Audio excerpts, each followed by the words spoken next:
Why do so many people still not know the basic fact that there has never been a country called Taiwan in this world? 台湾は過去一度たりとも国家であったことはなく、今後も絶対に国家となることはない。What I really want to tell everyone is this: the biggest disaster of people of Taiwan have ever suffered come from Japan, and the next biggest one is the current authorities running Taiwan. 中国の人々は日本が私たちの領土や国民、そして命にどれほどひどい害を与えたか絶対に忘れていない。もしまた同じようなことをするつもりなら、私たちは昔と同じように内部の問題なんで全部置いて自分たちの尊厳のために戦うしかないんだ。Now let's get to the main topic. It's a bit of a long story.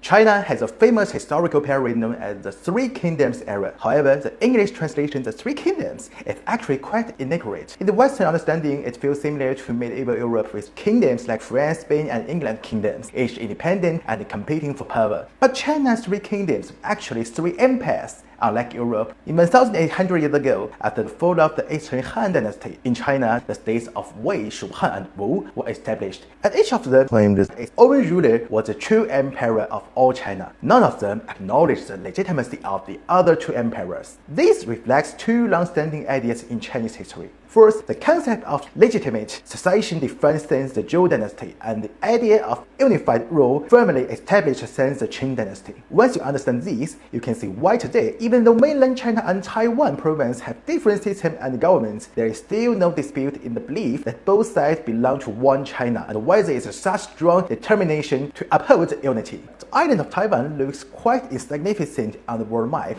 The British island of UK is similar than China's Shanxi province, yet it is more than 6 times the size of Taiwan. Although the island is small, you might not know that more than half of the indigenous peoples across the world's oceans trace their origins back to this small island. Across the planet, from its islands in the east to Madagascar in the west, and from Taiwan in the north to New Zealand in the south, including Malaysia, Indonesia, the Philippines, and even Hawaii, a vast number of peoples are categorized as Austronesian. Their languages are remarkably similar and their customs have much in common. It wasn't until about 100 years ago when researchers compared the languages of these islands statistically that they discovered something remarkable. They found that even the linguistic difference between peoples existent at Madagascar, Hawaii, and New Zealand were less than the difference between several indigenous tribes within Taiwan itself. This led to the hypothesis that the Austronesian people spread across 2 oceans were descendants of tribes that migrated outward from the island of Taiwan. With the advance in molecular biology over the past 20 years, and those sampling of remains and populations from different regions, we have largely confirmed that the Austronesian language family originated from Taiwan, and the indigenous peoples of Taiwan originated from the eastern coast of mainland China, places like Shandong, Jiangsu, and Zhejiang, likely corresponding to the ancient people recorded in Chinese history as the Dongyi.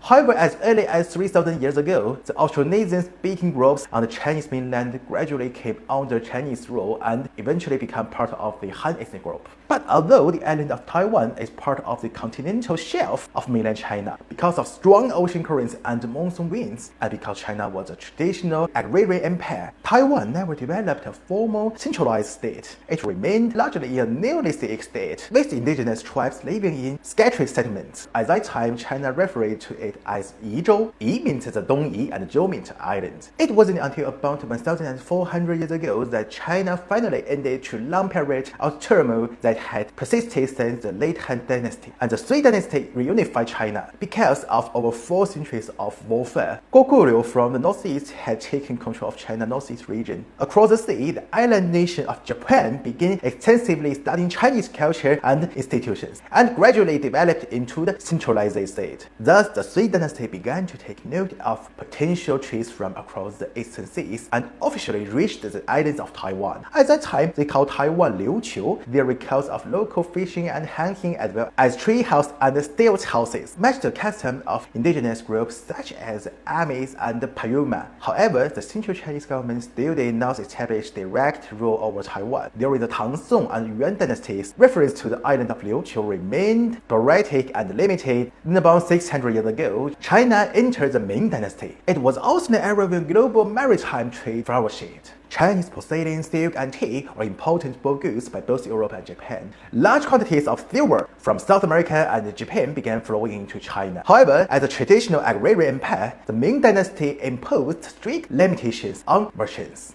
At the same time, prevent coastal traders from controlling major economic resources. The Ming government maintained a long-standing maritime prohibition policy. This gave rise to a large group of smugglers and Japanese warrior bands, which together formed a powerful raiding force along the coast. And since Taiwan sat at a strategic point between Japan, the South Seas, and mainland China, large numbers of trading fleets from China, Europe, and Japan all visited in the islands. In Ming Dynasty nautical charts, the ports, sandbars, and the currents of Taiwan were already clearly documented. They also recorded that in northern Taiwan, the indigenous people called the area Keelung, and that the plains in the south we called Taiyuan or Daiyuan. These names later become the origins of Keelung and Taiwan. And the former name Liuqiu became the name of the faraway Ryukyu Islands. During the Ming Dynasty, fishermen from coastal regions of Quanzhou and Jiangzhou in Fujian frequently traveled to Taiwan to fish and trade. Indigenous people and Han group often engaged in trade with one another. But Taiwan still did not have a true organized governing authority until 1624, near the end of the Ming Dynasty, when the Dutch East India Company established Fort Zeelandia in today's Tainan. The name came from the Dutch province of Zeeland, which is like New Zealand. Soon after, Spanish colonizers built Fort San Salvador near Keelung in the north. In 1642, the Dutch defeated the Spanish and imposed the full colonial rule over this island. By this time, the Ming Dynasty's rule was already on the verge of collapse. Due to severe wealth inequality and climate effects of the Little Ice Age, the Ming faced a peasant uprising led by Li Zicheng, and from the northeast, the Manchus, who had established the Qing state, attacked it as well. Eventually, Beijing was captured by Li Zicheng, and the Ming Dynasty collapsed. The Qing force seized the moment, entered the Great Wall, defeated Li Zicheng's army, and soon took control of all of China. At precisely this moment, the Ming Dynasty last hope turned out to be the group they had once looked down upon as inferior. The Zheng maritime trading clan based along China's southeastern coast. Through trade between China, the Netherlands, and Japan, they amassed enormous wealth and became a powerful region force. Although the leader Zheng Zhilong surrendered to the Qing, but his son Zheng Chenggong firmly defended the Ming cause. He was even granted the imperial surname Zhu by the remaining Ming loyalists, which earned him the title Koxinga, meaning the lord of the imperial surname. Using southern Fujian as his base, Koxinga advanced northward and even pushed as far as Nanjing, the Ming southern capital. However, in the face of the Qing dynasty overwhelming military strength, Koxinga was ultimately defeated and begged to retreat to Amoy Island in Fujian. He knew that staying here would make it impossible to resist the powerful Qing force. Thus, he set his sight on Taiwan, then on the Dutch colonial rule. In 1661, Koxinga set out from Amoy with 30,000 troops, landed in Taiwan, and laid siege to Fort Zeelandia. The siege of Taiwan lasted 9 months. The Dutch defenders attempted several breakouts but failed each time. Most of the indigenous tribes in Taiwan sided with Koxinga. Under internal and external pressure, the Dutch finally surrendered.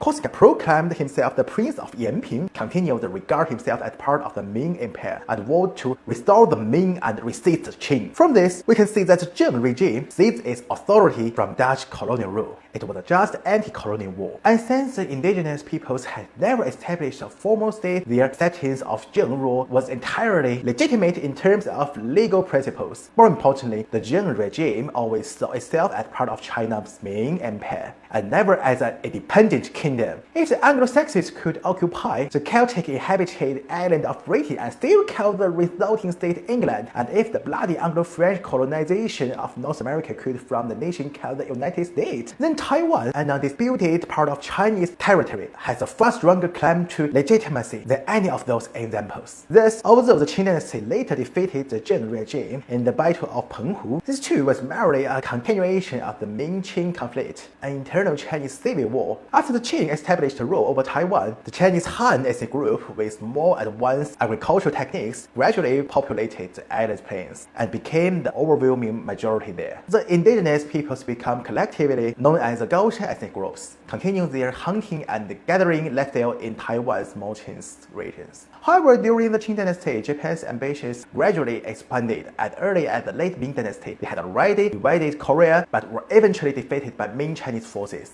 As Japan's Tokugawa shogunate entered a period of national isolation, the Satsuma domain on Japan's southern fringe grew stronger through smuggling and illicit trade, then even waged a brutal war of conquest to annex the Ryukyu kingdom, a states that used the Japanese language but had always been an independent kingdom. Later, Japan also began to set its sight on nearby Taiwan. Eventually, in the 19th century, Western imperialist powers, armed with overwhelming force, began striking China and Japan one after another. The Qing rulers, constrained by internal ethnic conflicts and their unwillingness to abandon feudal rule, were unable to carry out meaningful reform. In contrast, Japan, led by regional powers such as the Satsuma domain, overthrew the Tokugawa shogunate and launched the Meiji Restoration. But with its limited internal market and scarce natural resources, Japan turned to China to fill its early capitalist expansion, especially the regions it long coveted, the Korean Peninsula and northern eastern China. Thus, in 1895, the First Sino-Japanese War broke out, and China's navy was completely defeated by Japan. However, because of the Russia's interference and balancing influence of the United States, Japan did not actually manage to seize northeastern China. But from that point onward, Korea entered a period of Japanese colonial rule. At the same time, the Treaty of Shimonoseki between the Qing government and Japan directly ceded Taiwan to Japan. For the people of Taiwan, the absurdity of this event is easy to imagine. The Qing government was defeated by Japan in the north, and the people of Taiwan, without any knowledge of the matter, were suddenly handed over to Japan. Thus, Taiwan's governor Tang Jinsong, along with Liu Yongfu and others, began resisting the Japanese army. The Japanese forces marched south and suppressed resistance. But soon after, armed groups in Taiwan, such as those led by Qiu Fengjia and Zheng Dashi, rose up again against the Japanese. In the Battle of Baguashan, thousands were killed. The Japanese military then began implementing a policy of burning village, killing civilians, and carrying out retaliatory suppression. Such actions only further intensified the resistance of Taiwanese people. Many guerrilla-style resistance groups emerged one after another, including the Lin Jiubu group in Zhanghua, Chen Qiujui's group in Taoyuan, Lin Xiaomao's group in the south, and the Beigang volunteer forces in Yunlin. In response, Japan carried out even more brutal suppression by burning out, killing out, and looting out. Not only that, because of the large-scale mining and land seizure, Taiwan's indigenous peoples were not regarded as human by the Japanese at all. This led to continued indigenous resistance, most notably the 1896 Hakalo Uprising and the Wushe incident, with Atayat, Saisayat, and the Turku peoples continually fighting back against Japan. Facing the ascending waves of Taiwanese resistance, Japan began implementing a deeper from the colonial reconstruction. They extend the police apparatus into every corner of society, recording and interfering with people mobility, employment, marriage, and gatherings. Everyone was required to register households, and families were forced to monitor and report on each other. The system known as Hoko. That's if anyone was found resisting Japan, collective punishment was imposed on the entire group.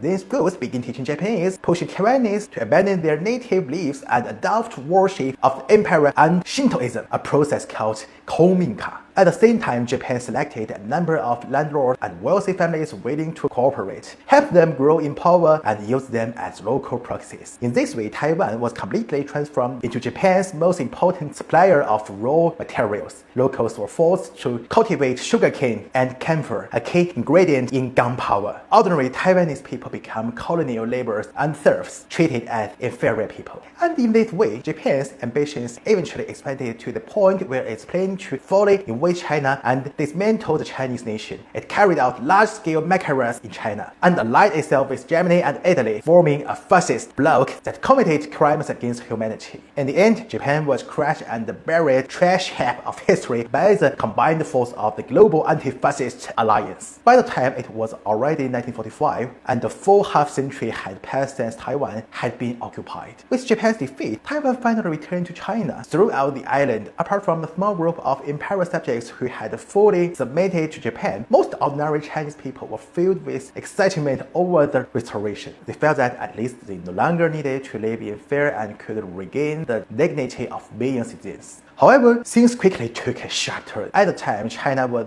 governed by the Kuomintang under the leadership of Chiang Kai-shek as the ruling party of the Republic of China. But rather than calling in the Chinese Kuomintang, it would be more accurate to say that the party lifeblood was supported by comprador capitalist operations run by four major families: the Song, Kong, Chen, and Jiang families, who worked with coastal elites and Western capital. It was essentially a family-based authoritarian regime. Therefore, from the very beginning, Chiang could not tolerate the Chinese Communist Party, which represented left-wing forces promoting land reform and workers' movements in China. After Japan surrounded the United States and the Soviet Union and others support Chiang Kai-shek and the Chinese Communist Party in conducting comprehensive peace talks. However, Chiang Kai-shek soon tore up the agreement and launched a full-scale civil war against the Communist Party. It despite seeming to possess overwhelming advantage, Chiang was gradually defeated, as the Communist Party supported wild by peasants and workers to control of most rural areas in Northeast and North China. Chiang imposed harsh censorship on the one hand, and on the other began massive money printing and financed his war efforts. This caused severe inflation. So big capitalists and landlords began hoarding gold and foreign currency, while also swallowing up bankrupt small factories, further collapsing the market. The government's extreme corruption caused much of the U.S. Aid they received ended up in private pockets, to the point that U.S. President Truman, a Democrat, completely abandoned support for Chiang Kai-shek. Thus, by 1947, Chiang Kai-shek's KMT government had begun an even more authoritarian, dictatorial, and corrupt rule. Naturally, Taiwan, originally relatively prosperous, could not escape this fate. After mainland currency flowed into Taiwan, hyperinflation followed. Rice price increased dozens of times, which could not keep up with the rising costs, and black market became rampant. Moreover, officials sent by the KMT not only could not understand the local Minnan dialect, but were also extremely incompetent in administration. At the same time, buildings accused of taking over what Japan left behind and being at war, they seized local property on a large scale and monopolized high-ranking positions. This made the local Taiwanese deeply disappointed. After all, although the Japan had been a colonial regime, its administrative capability was far superior to the corrupt KMT. Meanwhile, since the Japanese colonial period, Taiwan has already had many active local left-wing groups associated with the Communist Party. In Chiang Kai-shek's view, these people were absolute enemies, and many were arrested or assassinated on a large scale. At this point, the conflict between native Taiwanese and mainlanders became increasingly severe. Finally, in 1947, after an incident in which a female cigarette vendor was abused, island-wide protests erupted across Taiwan. Chiang Kai-shek sent heavy troops to suppress the uprising, causing massive bloodshed, an event later known as the February 28th incident. As a result, by the next year, 1948, Chiang Kai-shek forces were utterly defeated after the communist-led Liaoshen campaign, Huaihai campaign, and Pingjing campaign. By 1949, the Kuomintang had nearly lost the entire mainland. Chiang Kai-shek decided to flee to Taiwan, bringing with him large quantities of gold, cultural relics, and many of his staunch supporters. Meanwhile, the Communist Party established the People's Republic of China in Beijing, the China we know today. But it is important to note that at this time, Chiang rulers in Taiwan still claimed to be the Republic of China, and they now separate Taiwan from the concept of China. But after suffering such a defeat, Chiang began to reflect, believing that his failure came partly from the spread of leftist thinking, which had awakened the workers he once looked down upon. On the other hand, the communists had carried out the reform, leading the peasants, whom he looked down on even more, to withdraw their support from him. As a result, this man finally began implementing land reform in Taiwan. Many of the local proxies cultivated by Japan during the colonial era completely lost their property and therefore deeply hated Chiang. At the same time, in order to prevent the infiltration of communist ideology, he imposed martial law in 1949, a period that lasted 38 years. Activities such as protests, strikes, and boycotts, anything he regarded as leftist behavior, were met with absolute sweeping suppression and arrest, a period known as the White Terror. Moreover, this time Chiang brought over a full 1.5 million mainlanders, amounting to about 20% of Taiwan's entire population. Positions that had originally been held by local Taiwanese were now almost all assigned to these mainlanders. This made the conflict between native Taiwanese and mainlanders grow even sharper. Thus, under such tensions, local left-wing forces and major local feminist groups that originally had their own conflicts began to unite. This eventually formed the early prototype of Taiwan's local political force, the Democratic Progressive Party, DPP. In 1971, the United Nations officially recognized the People's Republic of China as the sole representative of China and restored its seat as one of the 5 permanent members of the UN Security Council. The Republic of China government in Taiwan thus essentially became an illegitimate regime in the eyes of international community. In 1975, Chiang Kai-shek passed away, having never fulfilled his obsession with retaking the mainland. In 1978, his son Chiang Ching-kuo took over power due to the long-standing martial law. The opposition opposition group associated with Formosa magazine launched another large-scale protest. This pushed Changjin War to gradually loosen martial law and begin promoting democratization and economic development. At the same time, Changjin War supported the native Taiwanese who were paired loyal to the Kuomintang Li Denghui, who had once served in Japanese military, and made him his successor. From this point on, the locally rooted DPP began to grow stronger. In order to oppose the KMT, they continually downplayed the concept of China. They promoted a so-called orphan of Asia, a tragic historical narrative, claiming that Taiwan had always been abandoned by mainland China. They argued that a failed mainland regime had merely used Taiwan as a refuge. Because of the DPP contained many beneficiaries of the Japan's colonial period, they frequently glorified Japan's colonial administration. Although they spoke of Taiwanese democracy and self-rule, their actual political practice leaned strongly toward pro-Japan, anti-China, completely forgetting that most of their ancestors were the patriotic soldiers from Fujian brought over by Koxinga. They also forgot inhuman and bloody massacres that Japan has committed against the people of Taiwan. Even more ironically, because these Taiwan residents of Fujian descent had long taken advantage of indigenous peoples. The people living in places like Taitung and Hualien, considered the most authentically Taiwanese, ended up supporting the KMT's blue camp instead. That's right, because the KMT's flag is blue and the DPP's flag is green, the two sides become known as the blue camp and the green camp. As the green camp's demographic advantage grew, and as mainland China's economy repeatedly took off, the KMT's slogan of retaking the mainland turned into an illusion. By the year 2000, the DPP's Chen Shui-bian finally rose to the position of Taiwan's leader. From this point on, an entire generation of young Taiwanese grew up receiving an education that diluted or even fostered hostility toward the concept of China. Whenever there were internal conflicts on the island, the DPP would always shift the blame onto the mainland China, even though the Chinese Communist Party had never done anything to harm Taiwan, even though many of the DPP's own ancestors had been arrested or killed for participating in left-wing revolutionary movements. Any Taiwanese person who identifies as Chinese is subject to intense public abuse and criticism, just like a green terror. In contrast, people in mainland China has always been taught from a young age that Taiwan is occupied illegally by a small group of reactionaries, and that the vast majority of the people in Taiwan are our flesh and blood compatriots. Thus, mainland China policy toward Taiwan has consistently been one country, two systems. Mainland China's economic policies toward Taiwan have always been designed to benefit Taiwan as much as possible, but this has not prevented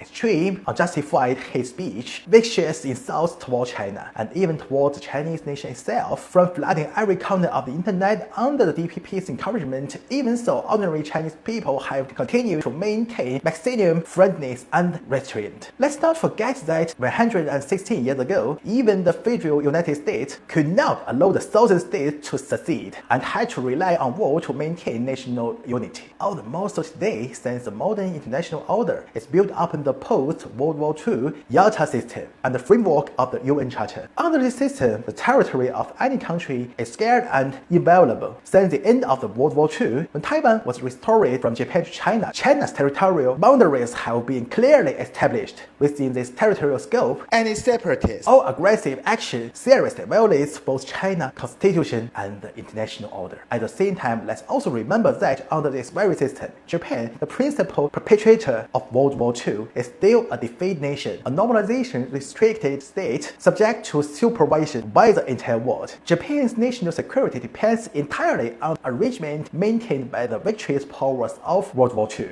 Japan is not allowed to possess a real, fully independent military, let alone conduct any external warfare. Japan's territorial scope is restricted to 4 major islands and the surrounding small islands. Even the Ryukyu Islands, where Okinawa Prefecture is located, are under the Yalta System, not inherently recognized as Japan's territory. The US military stationed there already provides this defeated nation with more than enough security, and for distant Taiwan, aside from the crimes Japan committed there, it has nothing to do with Japan whatsoever. 私たちは日本にも忘れてほしくありません。かつて自国の内部で狂気じめた極端な民族主義者たちが右翼集団を形成し、世界中の人々に、そして日本自身の一般市民にまでどれほど深刻で重大な災難をもたらしたのかを、そして忘れてはならないのは、中国が向き合ってきた南京で日本軍に虐殺されたマルコ氏の民間人、女性や子供たち、さらに東北で細菌兵器や化学ガスを使って非人道的な失言を受けたマルタたちちの存在です。我々数千万の先祖の亡骸の上に立ちながらも、今なお日本と友好関係を保てていることがどれほど偉大で寛容な姿勢であるかを考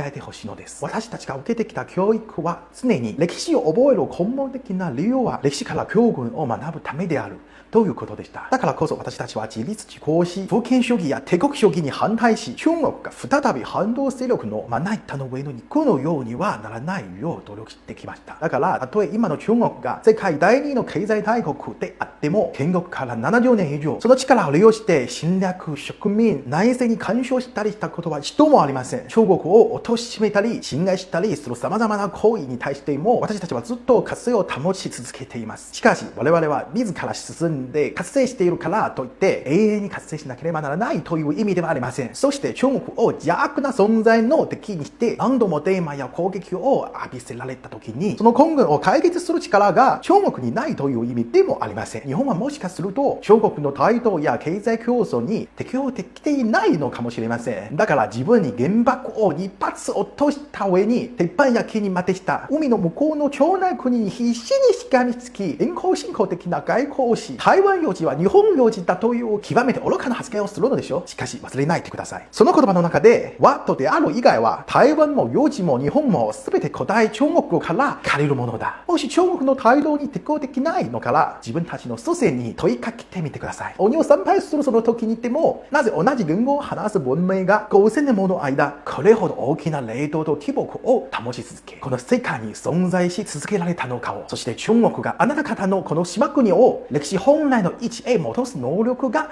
あるかどうかも、中国人はいつも未来を見つめ、宇宙を見つめ、平和を願っています。しかしその裏側で、中国人はかつて経験した全てを決して忘れていませんし、永遠に忘れることはありません。ほとんどの中国人はその信念を胸に歩み続けるでしょう。中国の抗日ドラマでは、日本軍の将校がよくこう言います。中国の古いことわざがあります。時世を知る者は春月である。この言葉は日本の為政者にこそ最もふさわしいでしょう。同時に中国人はもう一つの言葉があります。地の借りは地で返す。私はこれでも十分に覚醒していると思いますが、むしろ日本で非常によく使われる言葉の方が今の状況にぴったりかもしれません。それはやられからやり返す、倍返した。